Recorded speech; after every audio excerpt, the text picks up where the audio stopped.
إن الحمد لله نحمده ونستعينه ونستغفره ونؤمن به ونتوكل عليه ونعوذ بالله من شرور أنفسنا ومن سيئات أعمالنا من يهده الله فلا مضل له ومن يضلله فلا هادي له وأشهد أن لا إله إلا الله وأشهد أن محمدا عبده ورسوله أما بعد فإن خير الحديث كتاب الله وخير الهدي هدي محمد صلى الله عليه وسلم وشر الأمور محدثاتها وكل محدثة بدعة وكل بدعة ضلالة وكل ضلالة في النار.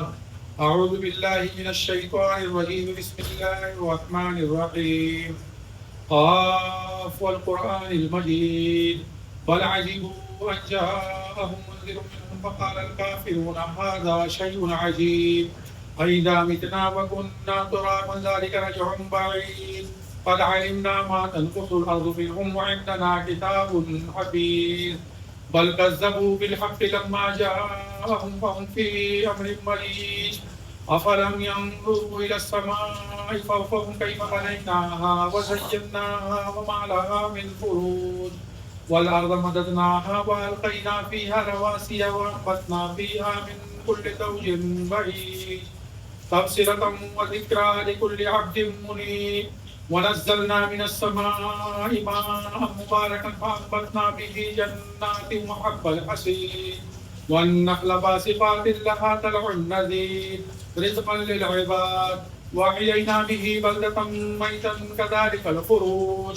كذبت قبلهم قوم نوح وأصحاب الرس وثمود وعاد وفرعون وإخوان لوط وأصحاب الأيكة وقوم تبع كل كذب الرسل فحق وعيد أفعلنا بالخلق الأول بل هم في لبس من خلق جديد. بارك الله لنا ولكم في القرآن العظيم ونفعنا وإياكم بالآيات والذكر الحكيم إنه تعالى جواد كريم ملك بر رؤوف رحيم.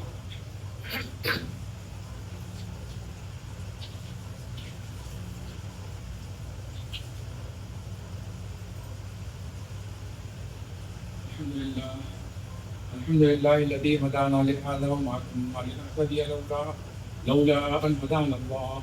أما بعد قال الله تعالى في كلامه العزيز أعوذ بالله من الشيطان الرجيم. بسم الله الرحمن الرحيم. إن عدة الشهور عند الله 12 شهرا في كتاب الله يوم خلق السماوات والأرض منها 4 حرم ذلك الدين القيم فلا تظلموا فيهن أنفسكم. ہر قسم کی تعریف حمد و ثنا بزرگی کبریائی بڑائی اس اللہ رب العالمین کے لیے ہے جو ساری کائنات کا خالق مالک اور رازق ہے. بے شمار درود ہوں اللہ کے اس آخری رسول محمد رسول اللہ صلی اللہ علیہ وسلم پر جن کو اللہ رب العالمین نے اس کائنات میں رحمت للعالمین بنا کر بھیجا. معزز حاضرین، سورہ توبہ کی جو آیات مقدسہ سنی، اللہ رب العالمین نے ان آیات میں لوگوں کو یہ بتلایا ہے کہ جب سے آسمان اور زمین بنے اسی وقت سے مہینوں کی جو تعداد ہے اللہ کے نزدیک وہ 12 ہے. ان عدت الشہور عند اللہ 12 شہرا یوم خلق السماوات والارض. اس میں منہا 4 حرم، 4 مہینے، ان 12 مہینوں میں 4 مہینے حرمت والے ہیں. پھر ان حرمت والے مہینوں کے تعلق سے فرمایا کہ ان مہینوں میں اپنے نفسوں پر ظلم مت کرو. یہ آیت اور اس کا ترجمہ، اس کا مفہوم سننے کے بعد جو بات سمجھ میں آتی ہے وہ یہ کہ 4 مہینے جو حرمت والے ہیں 2 مہینے گزرے ذیقعدہ، ذوالحجہ، اور یہ تیسرا محرم اور چوتھا رجب۔ ان 4 مہینوں کے تعلق سے اللہ رب العالمین نے فرمایا کہ یہ حرمت والے مہینے ہیں، ان میں خاص کر کے اپنے نفسوں پر ظلم مت کرو۔ ظلم کا مطلب گناہ، اللہ کی نافرمانی، برے کام، وہ کام جو شریعت نے منع کیے ہیں، یہ ساری چیزیں ظلم کہلاتی ہیں۔ ایک مفہوم یہ ہے، اور دوسرا قرآن میں خود کہا گیا یسألونک عن الشہر الحرام قتال فیہ قل قتال فیہ کبیر۔ اے محمد، لوگ آپ سے حرمت والے مہینوں میں قتال کے تعلق سے، جنگ اور لڑائی اور جھگڑے کے تعلق سے پوچھتے ہیں، آپ ان سے کہہ دیں کہ یہ چیزیں ان حرمت والے مہینوں میں بہت بڑی ہیں، عظیم گناہ کا سبب ہے۔ تو معلوم یہ ہوا کہ ان 4 مہینوں میں خاص کر کے، ویسے تو اللہ کی نافرمانی، غلط کام، شریعت کے خلاف ورزی سال کے 12 مہینے منع ہے، لیکن ان 4 مہینوں کی اللہ نے خصوصیت بتلائی کہ یہ حرمت والے مہینے ہیں، اگر ان میں غلط کام کرو گے تو ان کا گناہ اور مہینوں کی بنسبت زیادہ ہوگا۔ اس لیے خاص کر کے ان مہینوں کا احترام کرنا چاہیے۔ زمانے جاہلیت میں بھی ان کا احترام تھا۔ اس کی حکمت حافظ ابن کثیر رحمۃ اللہ علیہ نے بیان کی کہ یہ 4 مہینے حرمت والے اس لیے بھی رکھے گئے کہ ذی الحجہ کا مہینہ وہ مہینہ ہے جس میں لوگ حج کے لیے بیت اللہ کا رخ کرتے ہیں، دور دراز علاقوں سے آتے ہیں۔ تو ذی الحجہ سے پہلے ایک مہینے ذیقعدہ کو حرمت والا قرار دے دیا گیا تاکہ لوگ آرام سے، چاہے جتنے دور دراز سے ہوں، اطمینان سے مکہ پہنچ جائے۔ اور اس کے بعد والے مہینے یعنی محرم کو اس لیے کہا گیا تاکہ جب واپسی ہو تو اطمینان سے اپنے گھروں کو چلے جائیں۔ یہ 3 مہینے اس لیے، اور رجب تاکہ لوگ پھر عمرہ کا قصد کریں، مکہ اطمینان سے جائیں، عمرہ کر کے آئیں۔ یہ حافظ ابن کثیر رحمۃ اللہ علیہ نے حرمت والے مہینوں کی وجہ بیان کی ہے۔ بہرحال اب کہنے کا مقصد یہ ہے، اس آیت کو پڑھنے کا مطلب یہ ہے کہ انہی مہینوں میں سے یہ محرم کا مہینہ بھی ہے۔ اس میں ہمارا کام یہ ہونا چاہیے کہ ہم معصیت سے، اللہ کی نافرمانیوں سے، غلط کاموں سے بہت حد تک امکان بچیں، زیادہ سے زیادہ دور رہیں، نیکیوں کے کام کریں۔ کیا ہے اس کے اندر نیکی؟ کس چیز کا حکم دیا گیا؟ اس میں عاشورہ کا روزہ رکھو۔ اللہ کے رسول صلی اللہ علیہ وسلم جب تک مکہ میں رہے برابر عاشورہ کا روزہ رکھتے رہے۔ جب رمضان کے روزے فرض ہوئے تب آپ نے فرمایا کہ جو چاہے وہ عاشورہ کا روزہ رکھے، جو چاہے نہ رکھے۔ معلوم یہ ہوا کہ پہلے عاشورہ کا روزہ رکھنا ضروری تھا، آپ برابر رکھتے رہے۔ مدینہ میں آئے، دیکھا یہود بھی روزہ رکھتے ہیں، ان سے پوچھا گیا تو انہوں نے کہا کہ یہ وہ دن ہے 10 محرم یا عاشورہ، جس دن اللہ رب العالمین نے ہمارے نبی موسیٰ کو فرعون کے ظلم سے نجات دی تھی اور فرعون کو سمندر میں غرق کیا تھا۔ تو شکرانے کے طور پر حضرت موسیٰ نے روزہ رکھا تھا، تو یہودیوں نے کہا ہم بھی اپنے نبی کی پیروی میں اس دن روزہ رکھتے ہیں۔ تو آپ صلی اللہ علیہ وسلم نے فرمایا کہ موسیٰ تو ہمارے بھائی ہیں، ہم ان سے محبت کا زیادہ حق رکھتے ہیں، لہذا آپ نے روزہ رکھا اور یہودیوں کی مخالفت ہو اس لیے آپ نے یہ کہا کہ تم عاشورہ یعنی 10ویں محرم اور 9ویں محرم کا بھی رکھا کرو۔ اگر آئندہ میں رہا تو میں 9ویں محرم کا بھی رکھوں گا، یہ آپ نے فرمایا، لیکن آئندہ آپ اس دنیا میں نہیں موجود تھے، آپ کا انتقال ہو چکا۔ تو معلوم یہ ہوا، آپ کی سنت یہ ہے کہ اس مہینے میں 9ویں اور 10ویں 2 دن کے روزے رکھے جائیں۔ ایک حدیث میں ملتا ہے کہ 10ویں اور 11ویں بھی، وہ 11ویں والا جو حدیث ہے وہ سندن ضعیف ہے، اگر کوئی 9ویں نہ رکھ سکا کسی وجہ سے تو اتنی گنجائش ہے کہ وہ 10ویں اور 11ویں کو روزہ رکھے۔ اس کا ثواب کیا ہے؟ آپ صلی اللہ علیہ وسلم نے فرمایا کہ پچھلے 1 سال کے گناہ انسانوں نے کیے وہ معاف کر دیتا ہے۔ بہت بڑی فضیلت ہے۔ تو یہ فضیلت اس مہینے میں حاصل کرنی ہے، روزہ رکھنا ہے، زیادہ سے زیادہ عبادتیں کرنی ہیں، کیونکہ اگر گناہوں کا ثواب اس میں زیادہ، گناہوں کا عذاب، گناہوں پر گرفت سخت ہے اس میں، تو ویسے ہی نیکیوں کا ثواب بھی اس میں زیادہ ہے۔ تو اس میں زیادہ سے زیادہ اللہ کے احکامات، فرائض، نوافل اور دوسرے جو احکامات ہیں شریعت کی ان کی پابندی کرنی چاہیے.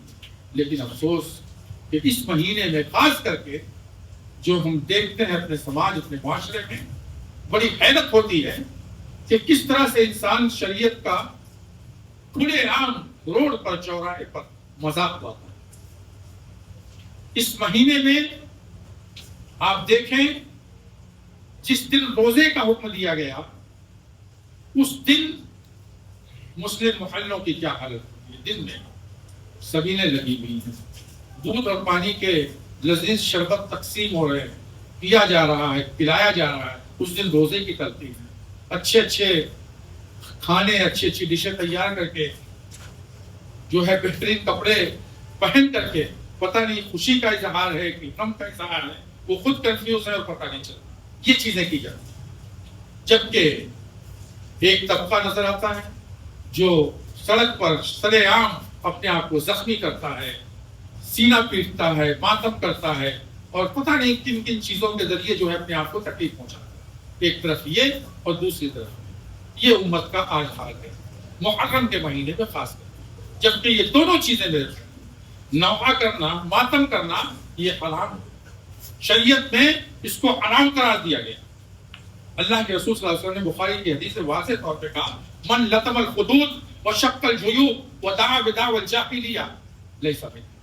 وہ ہم میں سے نہیں ہے جو اپنے چہروں پر تماچے مارے, اپنے گریبان کو چاک کرے, ماتم کرے, جاہلیت کی پکار پکارے, اس کا ہم سے لینا دینا نہیں ہے. وہ ہم میں سے آئی ہے, وہ مسلمان ہی نہیں ہوا. لیکن آج یہ چیزیں بالکل عام ہیں.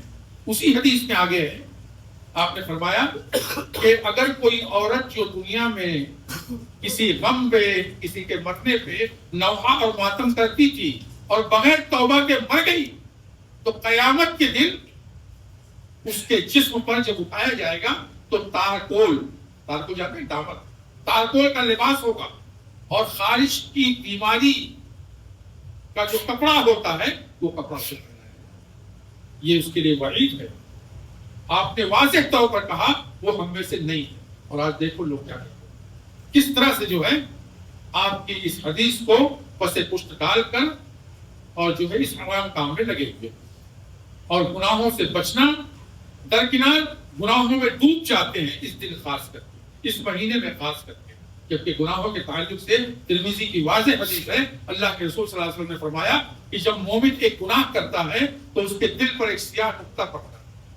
اگر اس گناہ سے رک جائے, شرمندہ ہو, معافی مانگے تو وہ نقطہ دھو دیا جاتا ہے, اس کا دل پھر صاف ہو جاتا ہے. لیکن اگر وہ اس گناہ پر شرمندہ نہیں ہوتا, معافی نہیں مانگتا تو پھر گناہ کرتا ہے, پھر ایک نقطہ پڑتا ہے, یہاں تک کہ مسلسل گناہوں کی وجہ سے اس کا پورا دل کالا ہو جاتا ہے, پھر خیر کی کوئی بات اس کو اثر نہیں ہوتا.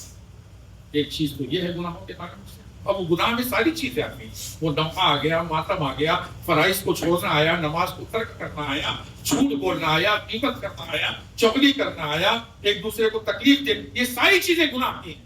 اگر بندہ اس کو کرتا ہے تو رفتہ رفتہ اس کا دل کالا ہو جاتا ہے. ایک چیز.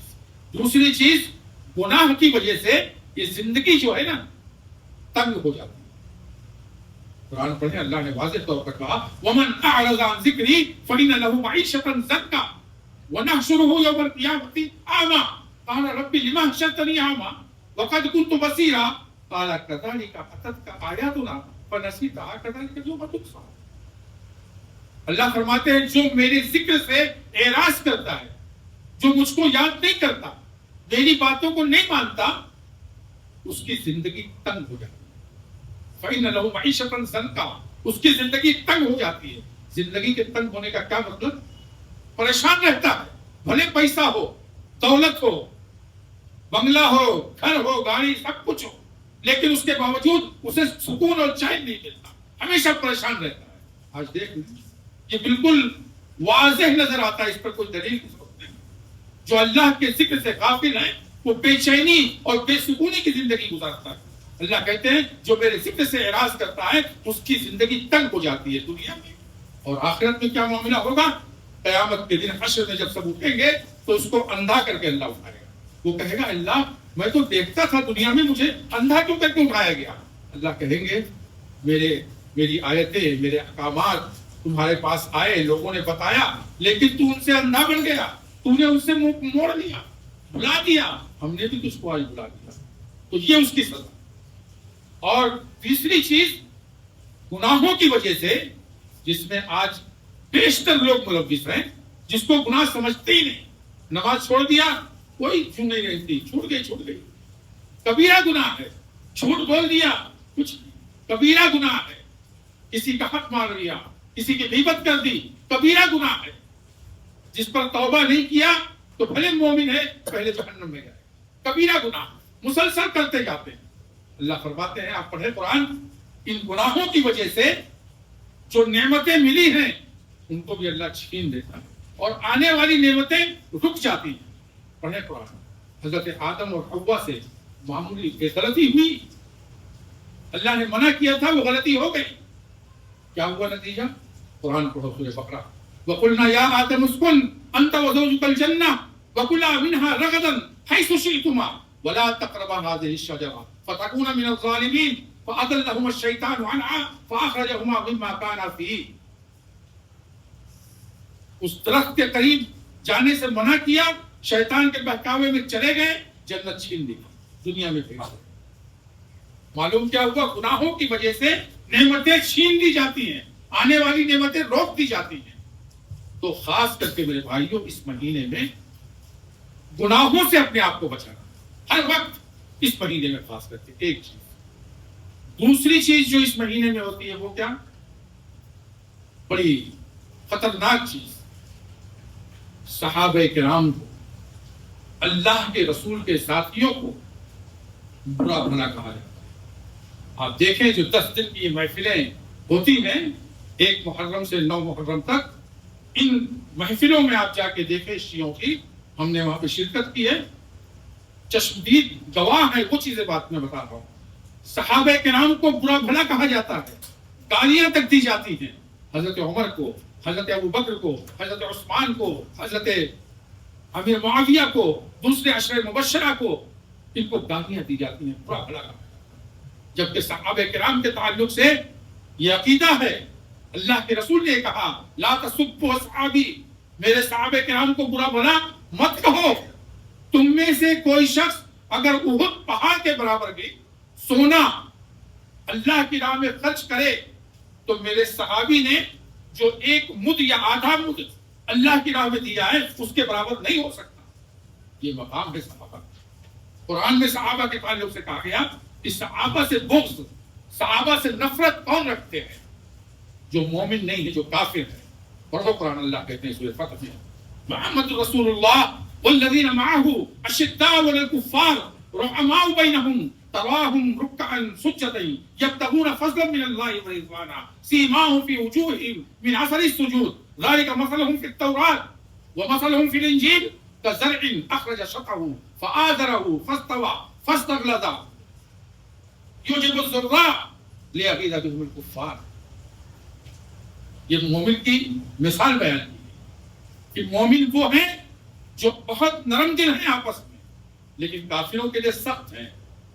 اور مومنوں کے صحابہ کرامی کے تعلق سے یہ آیات نازل ہوئی، اللہ نے کہا جب یہ بڑھتے گئے، ترقی ہوئی، تو کافر جل جاتے ہیں ان کو دیکھ کر غصے میں اندر ہی اندر تپتے ہیں۔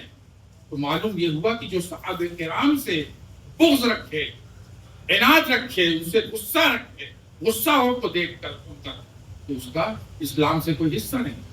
تو اس مہینے میں آپ ان محفلوں میں دیکھیں یہی چیزیں ہوتی ہیں، اور حیرت اس پر ہوتی ہے کہ وہ صحابہ کرام اس مہینے میں کیوں ہوتا ہے ایسا؟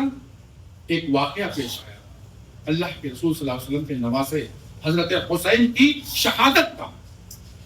حضرت حسین کی شہادت اس مہینے میں 10 محرم کو ہوئی، جس کو واقعہ کربلا کے نام سے جانا جاتا ہے، اور اسی نام سے بیانات ہوتے ہیں۔ اور اس بیان کے پیچھے اس 10 محرم کے واقعے کے، جس میں حضرت حسین شہید کیے گئے، اتنی زیادہ لغویات اور غلط چیزیں بیان کی جاتی ہیں کہ اس میں صحابہ کرام کو، دوسرے لوگوں کو بلا وجہ اس کے اندر شامل کر کے ان پر لعن اور طعن کیا جاتا ہے، جبکہ اس کی حقیقت یہ سب شیعوں کی کارستانیاں ہیں. لیکن افسوس کہ ہمارے اپنے بھائی بھی جو اپنے آپ کو ہم سنی کہتے ہیں، یہ بھی جو ہے اسی شیعہ مکتب فکر کا شکار ہو کر انہی چیزوں کو کم و بیش اپنی تقریروں میں یہ بھی بیان کرنا شروع کر دیتے ہیں. تو پہلے سب سے پہلے آپ یہ دیکھیں، اس میں پہلے میں مختصراً یہ واقعہ بتا دوں کہ یہ اس کی حقیقت کیا ہے. 10 محرم کی کربلا کی حضرت حسین کی شہادت کی اس کی حقیقت کیا ہے. اللہ کے رسول صلی اللہ علیہ وسلم کی آپ پہلے تھوڑی سی تاریخ سمجھ لیں. آپ صلی اللہ علیہ وسلم کی وفات 11 ہجری میں ہوئی. آپ کی وفات کے بعد خلیفہ کس کو بنایا گیا؟ پہلے خلیفہ ابو بکر صدیق رضی اللہ تعالیٰ. تمام لوگوں نے متفقہ طور پر حضرت ابو بکر کو خلیفہ منتخب کیا. حضرت ابو بکر کی وفات 13 ہجری میں ہوئی. تمام لوگوں نے متفقہ طور پر حضرت عمر کو خلیفۃ المسلمین چنا. حضرت عمر شہید کیے گئے اسی محرم 1 محرم 24 ہجری یا 29 ذی الحجہ 23 ہجری میں. حضرت عمر کو نماز کی حالت میں ایک مجوسی نے شہید کر دیا 23 یا 24 ہجری میں. پہلے ایک تاریخ دیکھ لیں پھر میں پلٹتا ہوں اسے.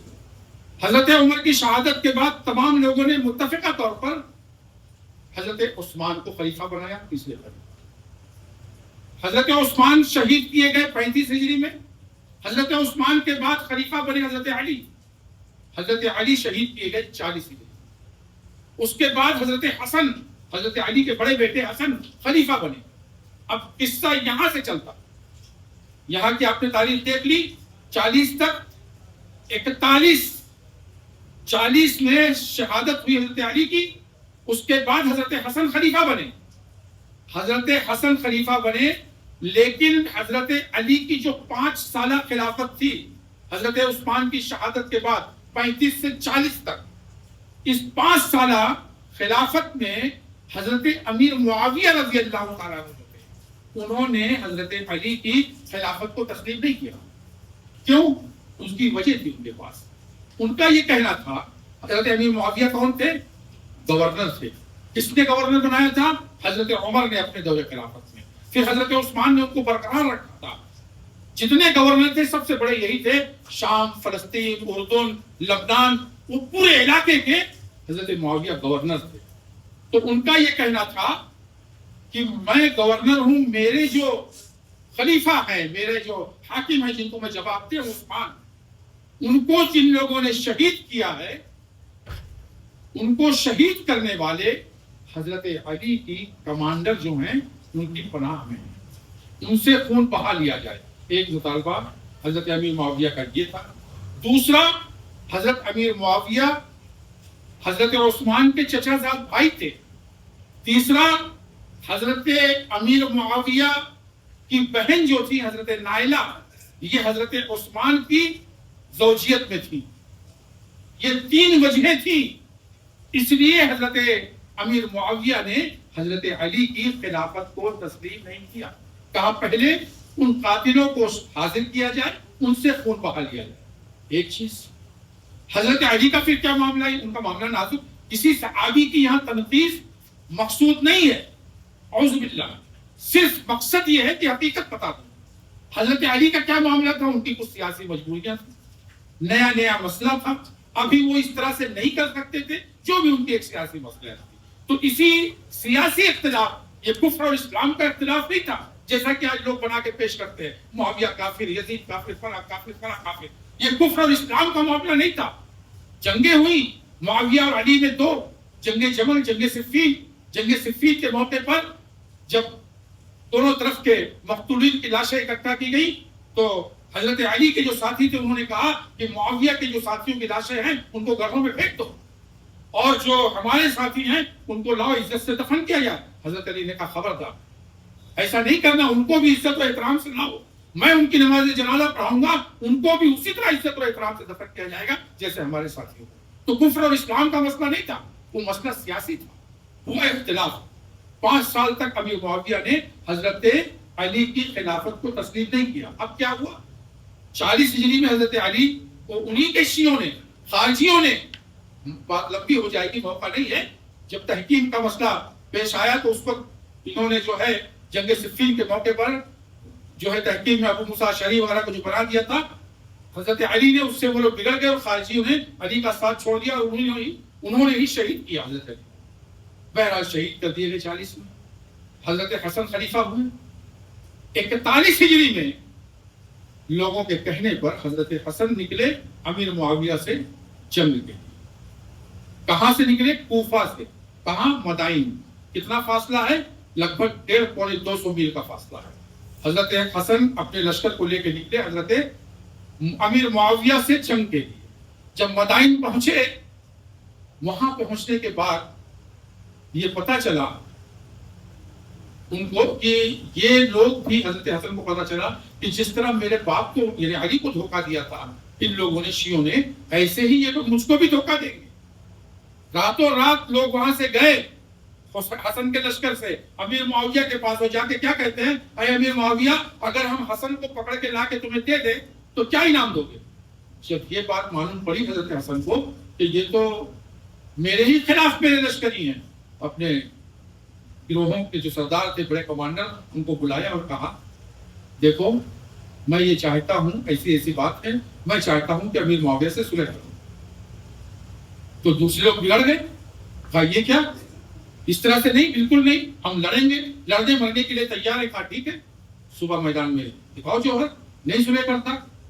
دوسری صبح لشکر جب آمنے سامنے ہوا، ادھر امیر معاویہ کا، ادھر حضرت حسن کا، حسین کی بات نہیں کر رہا، حضرت حسن کا. جب لشکر آمنے سامنے ہوا تو اسی دوران ابھی یہ صفوں کا معائنہ کر رہے تھے حضرت حسن اپنی صفوں کا. اسی دوران ایک شیعہ اٹھا انہی کے لشکر میں سے اور ایک خنجر لے کر مارا پیچھے سے حضرت حسن کے جو یہاں پشت سے لگتا ہوا اور پچھلی ران کو پھاڑتا ہوا باہر. حضرت حسن کے اب اس سے بڑی بغاوت، اس سے بڑی سرکشی اور کیا کہ اپنے ہی لشکر کے نواسے رسول کو، کمانڈر کو، اس کے ہی لشکر والوں نے مار دیا. گرے. مدائن گئے، وہاں مرہم پٹی ہوئی، وہیں بیٹھے اور امیر معاویہ کو پیغام بھیجا کہ معاویہ میں صلح کرنے کے لیے تیار ہوں، آپ آ جائیں. حضرت امیر معاویہ نے خط دیکھا، کہا حسن کیا شرطیں ہیں تمہاری صلح کی؟ حضرت حسن نے کہا میں خلافت سے دستبردار ہوتا ہوں، آپ کو خلیفہ تسلیم کرتا ہوں.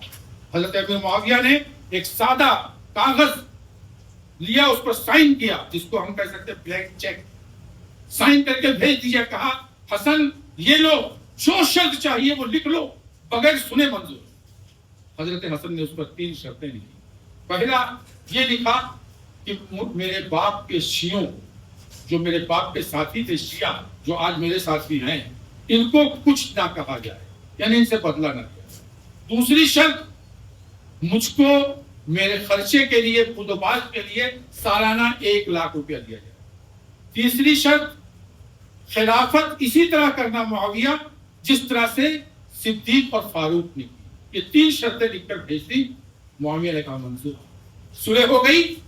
تمام لوگوں کو بلایا حسن نے، اپنے کمانڈر ان چیف کو بھی، اپنے چھوٹے بھائی حسین کو بھی، تمام لوگوں کو، اور معاویہ کو بلایا کوفہ میں، مسجد میں، حضرت علی کی مسجد میں، ممبر پہ بٹھایا، سب کے سامنے کہا میں امیر معاویہ کے ہاتھ پر بیعت کرتا ہوں، میں ان کو خلیفہ تسلیم کرتا ہوں. تمام لوگوں نے بال اتفاق حضرت امیر معاویہ کو سن 41 ہجری میں اپنا خلیفہ تسلیم کر دیا. تمام لوگوں نے، کوئی اختلاف نہیں رہا. امیر معاویہ خلیفۃ المسلمین قرار دیے گئے 41 میں. 47 ہجری میں حضرت حسن کی وفات ہوئی. اب کچھ لوگوں نے بھڑکایا حسن کی وفات کے بعد. کس کو بھڑکایا؟ چھوٹے بھائی حسین کو. حسین، حسن نے مانا تھا، اب تم مت مانو معاویہ کی خلافت کو، بغاوت کر دو. حسین نے کہا میں اپنے جیتے جی معاویہ کی بغاوت نہیں کر سکتا، میں نے معاہدہ کیا ہے. خاموش ہو گئے لوگ. 40 ہجری سے 60 ہجری تک 20 سال تک حضرت امیر معاویہ بلا اختلاف خلیفۃ المسلمین رہے، کوئی اختلاف نہیں. حضرت امیر معاویہ کی وفات ہوئی 60 ہجری. اب وفات کے بعد لوگوں نے یزید کو خلیفہ بنایا. اب یہاں سے قصہ چلا. جب 61 ہجری سے 60 کے بعد، جب 60 میں وفات ہوئی، یزید خلیفہ بنائے گئے، تب لوگوں میں ہوا. اب اس پہ چلاتے ہیں محفلوں میں، دوسری جگہوں پر. کیا ہوا؟ بڑا ظلم ہو گیا. کیا ظلم ہو گیا؟ باپ کے بعد بیٹا خلیفہ بن گیا، یہ کیسے؟ یہ خلافت کوئی وراثت تھوڑی ہے کہ باپ کے بعد بیٹے کو ملے، حیرت ہوتی ہے۔ یہ وہ لوگ کہتے ہیں، شیعہ وہ لوگ کہتے ہیں جن کی پوری بنیاد ہی، جن کی پوری عمارت ہی وراثت پہ، پوری بنیاد ان کی وراثت پہ ہے۔ 11 امام، 12واں امام غائب، حسن پھر علی، حضرت علی پھر حسن پھر حسین، پھر ان کے بیٹے زین العابدین، پھر محمد باقر، قاسم، موسیٰ کاظم، علی جواد، یہ سب ان کے بیٹے 10-11 امام تک تو وراثت ہی وراثت ہے۔ وہ کہتے ہیں کہ غضب ہو گیا، امیر کے بیٹے معاویہ کے بیٹے یزید کو بنا دیا گیا، جبکہ واقعہ آپ کو بتاؤں اس سے درمیان کا بات لمبی ہو جاتی ہے۔ حضرت عمر کا جب انتقال ہونے لگا اور جب ان کا آخری وقت آیا، لوگ آئے ان کے پاس، کہا اے عمر اب اس دنیا سے جا رہے ہو، اپنے بیٹے عبداللہ کو خلیفہ نامزد کر دو۔ عبداللہ ابن عمر صحابی رسول ہیں، رسول اللہ صلی اللہ علیہ وسلم کے پیچھے نمازیں پڑھی ہیں، ان کے ساتھ جنگوں میں شریک رہے ہیں، بڑی فضیلت ہے، ان کو خلیفہ مقرر کر دو۔ حضرت عمر نے کہا نہیں، میں قیامت کے دن یہ نہیں سننا چاہتا کہ عمر دنیا سے آتے ہوئے خلافت کی باغ ڈور اپنے بیٹے کے ہاتھ میں دے گا، میں ان کو دے جاؤں گا باغ ڈور خلافت کی جن کو اللہ کے رسول نے اپنی زبان سے جنت کی بشارت دی۔ عشرہ مبشرہ، جانتے ہیں عشرہ مبشرہ؟ وہ 10 لوگ، عشرہ مانے 10، اسی سے عاشورہ ہے، 10 محرم۔ عشرہ مبشرہ وہ 10 صحابہ کرام جن کو اللہ کے رسول نے اس دنیا میں ہی جنت کی بشارت دے دی تھی۔ نام معلوم ہے ان کے 10 کے؟ ابو بکر، عمر، عثمان، علی، چاروں خلیفہ، عبد الرحمن بن عوف، طلحہ، زبیر، سعد بن ابی وقاص، سعید بن عاص، ابو عبیدہ بن جراح، یہ 10 صحابہ کرام تھے۔ 10 میں سے حضرت عمر کا جب آخری وقت آیا تو 2 لوگ تو موجود نہیں تھے، صدیق وفات پا چکے تھے، ابو عبیدہ بن جراح بھی وفات پا چکے تھے، بچے تھے کتنے؟ 8 میں سے خود ایک حضرت عمر تھے، وہ بھی جا رہے تھے، بچے کتنے؟ 7 کو بلایا، لیکن 6 لوگوں کو کہا مقرر کیا، کہا یہ 6 لوگوں میں سے جس کو چاہو اس کو خلیفہ بنا دو۔ 7ویں کو نکال دیا، کیونکہ 7ویں جو عشرہ مبشرہ تھے وہ حضرت عمر کے بہنوئی تھے، سعید بن عاص۔ اتنی احتیاط، عشرہ مبشرہ ہیں، اس کے باوجود صرف اس ڈر سے کہ کوئی یہ نہ کہے کہ عمر نے جو کمیٹی بنائی اس پہ اپنے خاندان والے کو، اپنے رشتہ دار کو گرفت کیا۔ جو اتنی احتیاط کرتا ہو اس کو کہتے ہو کہ وراثت جو ہے چلی گئی اور باپ بیٹے میں وراثت تقسیم کرتے ہو۔ ان سے 7 لوگوں میں وراثت جو ہے 6 لوگوں میں ہوا، 4 لوگ خود ہی ہٹ گئے، علی اور عثمان میں بات ہوئی، مقابلہ ہوا، لوگوں نے عثمان کو چنا، تیسرے خلیفہ عثمان نے بیعت کی۔ تو کہہ یہ رہا تھا میں کہ یزید خلیفہ بنائے گئے، اب یہ واویل، ارے یہ معاملہ ہوا، ایسا ہوا، ویسا ہوا، بہرحال بات لمبی ہو جائے گی۔ یزید کی خلافت کا مراسلہ تمام گورنروں کو بھیجا گیا، مدینہ میں بھی آیا، مکہ میں آیا۔ مکہ میں کون تھا؟ حضرت حسین تھے مکے میں، عبداللہ ابن عمر تھے، عبد الرحمن ابن ابی بکر تھے۔ مکے کا جو گورنر تھا، مدینے کا جو گورنر تھا، اس نے حضرت حسین کو بلایا اور کہا کہ دیکھو یزید خلیفہ بن گئے ہیں، معاویہ کی وفات ہو چکی ہے، یزید کی خلافت پر بیعت کرو۔ مدینے کے گورنر نے کس سے کہا؟ حسین سے۔ حسین نے کہا کہ ابھی تو ہمیں خبر ملی ہے، کچھ سوچنے دو۔ کہا نہیں، سوچنے کا موقع نہیں، بیعت کرو۔ کہا اچھا رات بھر کی تو مہلت دو۔ کہا ٹھیک ہے، صبح بتاتا ہوں۔ کہا ٹھیک ہے، کوئی بات نہیں۔ جب رات بھر کی مہلت تھی، رات کی مہلت ملی، حضرت حسین نے مدینہ چھوڑ دیا، رات میں نکل گئے مکہ۔ مکہ پہنچے، جب کوفے والوں کو خبر لگی کہ حسین نے یزید کے خلافت پر بیعت نہیں کی ہے اور مدینہ چھوڑ کر مکہ چلے آئے، وہاں سے کوفے والوں نے خط پہ خط، پیغام پہ پیغام بھیجنا شروع کیا۔ بہت اچھا کیا حسین، بہت اچھا کیا حسین، تم نے یزید کی خلافت کو نہیں مانا، ہم تمہارے ساتھ ہیں، تم آ جاؤ کوفہ، آ جاؤ، جو ہے یہاں پہ یہ کر دیں گے، ایسا کر دیں گے۔ خوب وہاں سے مورخین نے لکھا 18,000 کے قریب خطوط آئے کوفہ سے، 18,000۔ جب دیکھا حسین نے یہ معاملہ ہے تو کہا چلنا چاہیے کوفہ۔ کوفے کی تیاری کرنے لگے تو لوگوں نے کہا نہیں، پہلے مت جاؤ، پہلے کسی سفیر کو بھیجو، کسی آدمی کو بھیجو، جائے، حالات کا اندازہ لگائے کیا ہے۔ تو اپنے چچا زاد بھائی مسلم ابن عقیل، عقیل کون ہے؟ حضرت علی کے بڑے بھائی، 10 سال بڑے تھے، ان کے لڑکے مسلم بن عقیل کو حضرت حسین نے بھیجا، جاؤ کوفہ دیکھو کیا حال ہے۔ یہاں مسلم بن عقیل کوفہ پہنچے اور وہاں جب گئے تو دیکھا تو پورا شہر کوفہ 30-35 ہزار کی آبادی سب کے سب حضرت حسین کی موافقت میں ہے، یزید کے خلاف مخالفت میں۔ خط لکھا، حسین چلے آؤ، فصل بالکل پکی ہے، سب لوگ آپ کی موافقت کر رہے ہیں، حسین چلے آؤ۔ یہاں خط بھیج دیا حسین کے پاس، اور وہاں جب یزید کو پتا چلا کہ کوفے کے حالات خراب ہیں تو یزید نے وہاں سے ایک گورنر عبید اللہ بن زیاد کو کوفہ بھیجا، کہا جاؤ کوفہ اور دیکھو وہاں کے حالات سنبھالو، کیا معاملہ ہے جاؤ دیکھو۔ عبید اللہ بن زیاد 18 آدمیوں کو لے کر کوفہ پہنچا۔ جب کوفہ آیا تو لوگ یہ سمجھے کہ شاید حسین آ گئے، منہ پہ باندھے ہوئے تھا ٹاٹا، سب لوگ سلام کرنے لگے، السلام علیکم یا اپنا رسول اللہ، اے اللہ کے رسول کے بیٹے آپ پر سلامتی ہو، سب سمجھے حسین ہے۔ مسلم بن عقیل کو بھی پتا چلا، وہ بھی چلے۔ جب یہ عبید اللہ بن زیاد گورنر ہاؤس پہ پہنچا اور وہاں اپنا جب چہرہ ہٹایا تو سب دیکھ کے دنگ، یہ تو عبید اللہ بن زیاد ہے۔ عبید اللہ بن زیاد نے کہا جو اپنی بیوی کو بیوہ اور بچوں کو یتیم نہ کرنا چاہتا ہوں یہاں سے آ گیا۔ یہ جب اس کی دھمکی سنے، صرف 18 لوگ، تلوار ان کے پاس بھی ان کے پاس بھی، ایسے گن اور آنسو گیس نہیں تھی حکومت کے پاس، لیکن یہ 18 لوگوں کی دھمکی، یہ 30-35 ہزار کا مجمع پکڑ گیا، سب چھڑ گئے، کھسک گئے۔ مسلم بن عقیل نے للکارا بھی کہ پکڑ لو، گوٹیاں اڑا دو، کیا کہہ رہا ہے، وہی آگے نہیں بڑھا، سب چلے گئے۔ اکیلے مسلم بن عقیل کوفے کی گلیوں میں دوڑ کے کسی نے پناہ نہیں دی، کل تک جو ساتھی تھے سب نے اپنے دروازے بند کر دیے۔ ایک بڑھیا نے تاریخ میں ملتا دروازہ کھولا، دیکھا، رو پڑی، کہا یہ کیا؟ کہا امی مجھے پناہ مت دو، کسی طرح سے میرے بھائی حسین کو یہ خبر پہنچا دو کہ وہ رک جائے، نہ آئے، یہ بڑے بے وفا ہے کوفی، نہ آئے، یہ اطلاع پہنچا دو۔ بہرحال مسلم بن عقیل کو وہاں شہید کر دیا اور وہاں حسین کو خبر لگی، نکل چکے تھے مکہ سے۔ اب میں تاریخ بتاؤں گا تو بات لمبی ہو جائے گی۔ 8 ذی الحجہ کو نکلے، جبکہ 8 ذی الحجہ کو جو حاجی ہیں وہ جانتے ہیں، لوگ مکے سے احرام باندھ کے مینا کے لیے جاتے ہیں 8 ذی الحجہ، اور یہ نکلے کوفہ کے لیے۔ جب نکلے تو عبداللہ ابن عباس آئے، کہا حسین کہاں جا رہے ہو؟ کہا کوفے والوں نے بلایا۔ کہا یہ غلطی مت کرنا، میں تم سے بہتر جانتا ہوں، وہ بے وفا ہیں، تمہارے بڑے بھائی کا ساتھ نہیں دیا، تمہارے باپ کا ساتھ نہیں دیا، تم کو بھی دھوکہ دیں گے۔ کہا نہیں چچا ہٹ جاؤ، مجھ کو جانے دو۔ کہا مت جاؤ حسین، نہیں مانے، یہاں تک انہوں نے کہا کہ حسین اگر مجھے یہ معلوم ہوتا کہ میں تیرے سواری کے آگے لیٹ جاؤں گا اور تو رک جائے گا تو میں نہیں کرتا، مجھ کو رون کے لے کے مت جا۔ نہیں مانے۔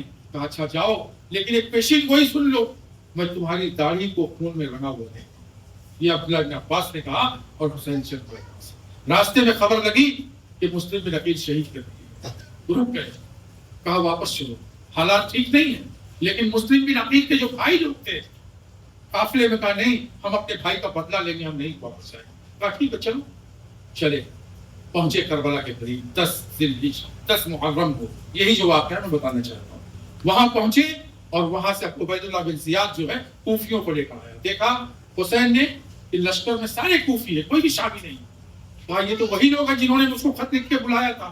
پوچھا بھی خط دیکھ کے کیا تم ہو کیا؟ کہا ہاں ہیں، ہم ہیں۔ کہا پھر کیوں خط لکھا تھا؟ کہا غلطی، بے حیائی کی انتہا، خط لکھ کے بلایا اور خود عبید اللہ بن زیاد کے ساتھ رہے۔ وہاں پہ حضرت حسین نے 3 شرطیں پیش کی، جو ان کو شہید کہا جاتا ہے، اسی لیے ہم شہادت کہتے ہیں۔ 3 شرطیں پیش کی۔ کہا یا تو مجھے مکہ واپس جانے دو، عبید اللہ بن زیاد کے جو کمانڈروں میں سے تھا اس نے کہا نہیں۔ کہا دوسری شرط، میں کسی خلافت حکومت سے کوئی تعارف نہیں کروں گا، مجھ کو بارڈر پہ بھیج دو، جہاں جہاد ہو رہا ہے اللہ کے نام میں، وہاں میں لڑتا ہوا شہید ہو جاؤں، یا جو بھی میرا معاملہ ہو۔ کہا نہیں۔ تیسری شرط کا اچھا نہیں تو مجھ کو یزید کے پاس لے چلو، وہ جو فیصلہ کرے گا مجھے منظور۔ کہا یہ بھی نہیں، یہیں پہ جو فیصلہ ہوگا یا تو مانو یا تو زبردستی منوایا جائے گا۔ اس لیے کہا جاتا ہے کہ حضرت حسین کی یہ شہادت مظلومانہ شہادت، وہ لڑنا نہیں چاہتے تھے، لیکن ان لوگوں نے زبردستی یہ معاملہ کیا۔ تو معاملہ کیا ہوا؟ یہ جو معرکہ ہوا 11 بجے شروع ہوا اور 1:30 بجے ختم ہو گیا۔ 2.5 گھنٹے کا یہ معرکہ تھا، وہ بھی اس لیے کہ پہلے جو جنگیں ہوتی تھی، پہلے للکارا جاتا تھا، ایک آدمی کی مبارزت کی دعوت ہوتی تھی، اس طرح جنگیں ہوتی تھی۔ تو 2.5 گھنٹے کے اندر 72 یا 73 لوگ حضرت حسین کی طرف سے شہید ہوئے اور 12 13 یا 14 لوگ اس طرف سے مارے. یہی پوری یہ لڑائی تھی اور یہی پورا یہ معاملہ تھا. اب اسی کو اتنا کھینچ کے لمبا کر دیا گیا. اب اگر اسی واقعے کو میں بیان کروں گا ختم ہو گیا تو اسی میں اتنی زیادہ چیزیں آپ کو مل جائیں گی. اب اسی کو لے کے حضرت عمر کو, حضرت عثمان کو, حضرت جو ہے ابو بکر کو اتنا لان تان کیا جاتا ہے. کہا اس لیے ہوا علی نے جو ہے, علی کی خلافت تھی, اللہ کے رسول کے بعد حق تھا حضرت علی کے خلیفہ ہونے کا. ابھی بھی اذان سنو ان کی, یہ اذان میں کہتے ہیں علی الخلیفۃ بلا فصل, علی جو ہے خلیفہ ہیں, وصی اللہ ہیں, اللہ کے وصیت کردہ ہیں, بغیر فصل کے خلیفہ ہیں. ان کا کہنا یہ ہے کہ علی کی خلافت ابو بکر نے چھین لی, پھر عمر نے چھین لی, پھر عثمان نے چھین لی. اگر وہ نہیں چھینتے تو یہ معاملہ نہیں ہوتا. عجیب عجیب طرح کی جو ہے منطقیں لڑاتے. کبھی موقع رہا تو اس طرح کی باتیں تفصیل سے ہوں گی. وقت ختم ہوا. کہنے کا مقصد صرف یہ ہے کہ اس مہینے میں صرف یہ ایک معاملہ ہوا جس کی وجہ سے نوحہ, ماتم صحابہ کرام پر, وہ بھی عشرہ مبشرہ, وہ بھی خلفائے راشدین پر لعن طعن, گالی گلوچ, یہ ساری چیزیں میرے بھائیوں دشمنان اسلام کی ہیں, شیعوں کی ہیں. لیکن افسوس کہ ان چیزوں کو نہ سمجھنے کی وجہ سے ہم لوگوں نے بھی, ہمارے اندر بھی یہ چیزیں آ گئی ہیں اور اسی سوچ کا ہم شکار ہو کر وہی سارے غلط کام یا اس سے ملتے جلتے کام اس مہینے میں آج مسلمان بھی کرنے لگے ہیں. اللہ رب العالمین سے دعا ہے کہ اللہ رب العالمین مسلمانوں کو دین کی صحیح اور سچی سمجھ عطا فرمائے. اے اللہ جب تک دنیا میں رکھ, ایمان پر رکھ, جب ہمارا خاتمہ ہو ایمان پر ہو. آمین یا رب العالمین. وآخر دعوانا الحمد للہ رب العالمین. عباد اللہ رحمنی ورحمکم اللہ. ان اللہ یأمر بالعدل والإحسان وإیتاء ذی القربى وینہی عن الفحشاء والمنکر والبغی یعظکم لعلکم تذکرون. اذکروا اللہ یذکرکم وادعوہ یستجب لکم ولذکر اللہ تعالی اعلی وأولی وأحسن وأجل.